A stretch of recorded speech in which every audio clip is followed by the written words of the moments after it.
Last year in Canada, the top real estate agents sold over $100 million in real estate. But how much did they actually make from that? Oh my God, it's literally pouring outside.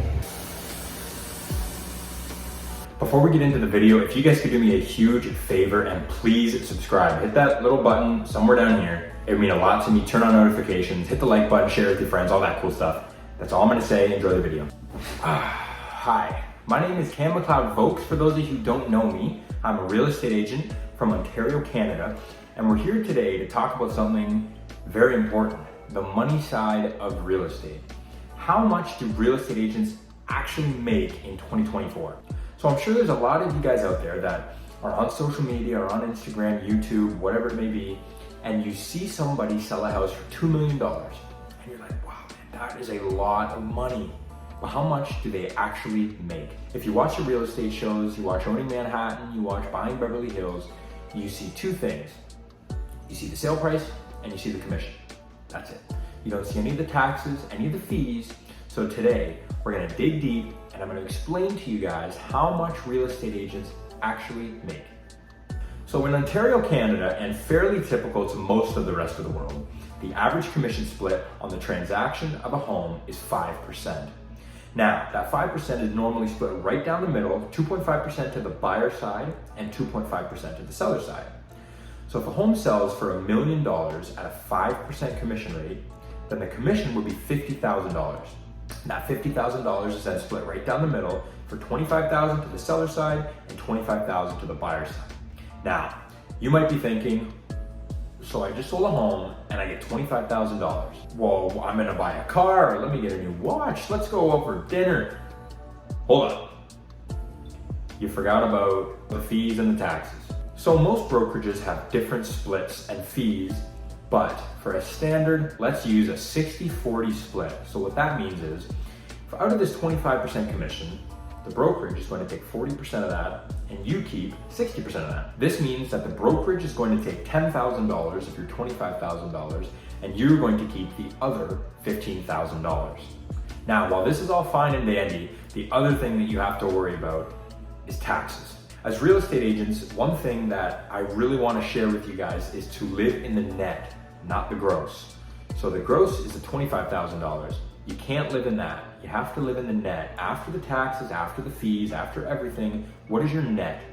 If you live in the net, you'll have a much more realistic expectation of the money that you're going to be making. Again, in Ontario, and I think it's safe to say for a decent amount of the rest of the world, it's safe to say income tax is going to range between 30 and 50%. So, of the $15,000 that you've kept, you may want to store away another 6 to 8 grand of that money for income taxes. So let's say we're down to $11,000 now. That is the commission that you get to take home, less any fees or monthly things that the brokerage may have. For example, a lot of brokerages have a desk fee. This is a fee for working at the brokerage, and it normally will cover office space, printing, certain levels of advertising, and a couple of other things so that you don't have to pay out of pocket. So once you subtract those off of your commission, whatever is left over is what you take home. A couple of tips for what I do to make the money make sense to me in real estate, because in my mind, real estate is the best business in the world. There's no cap on your commission. You make as much as you say you can make. The best way that I can visualize it in my head is I'm not sitting there counting every single penny of every single commission check. The way that I work is in goals.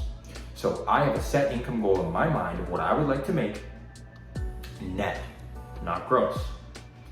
So once I focus on the net and I break down my goal, it doesn't matter if I do it in 3 sales, 5 sales, 8 sales, 20 sales, as long as I'm hitting my goal in the net that I'm taking home, then I know that I've won.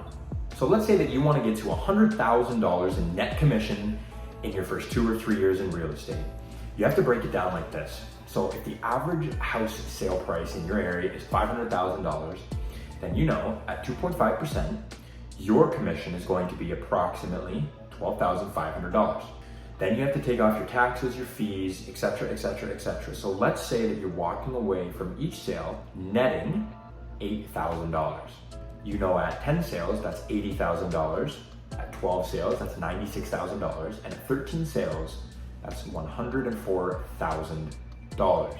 So for you to make $100,000 in net commission as a real estate agent in 1 year, you have to sell 13 homes for an average price of $500,000. That equals just over 1 home every single month. That's the business. Now, obviously, there's a bunch more that happens behind the scenes that I just am not gonna get into in this video. Maybe I'll do another video in the future if you guys are interested. But let me know in the comments if you wanna see anything else or you want any information answered, leave it in the comments. I'm McLeod-Voakes. This is how much money real estate agents make. I hope you guys enjoyed. Have a great day.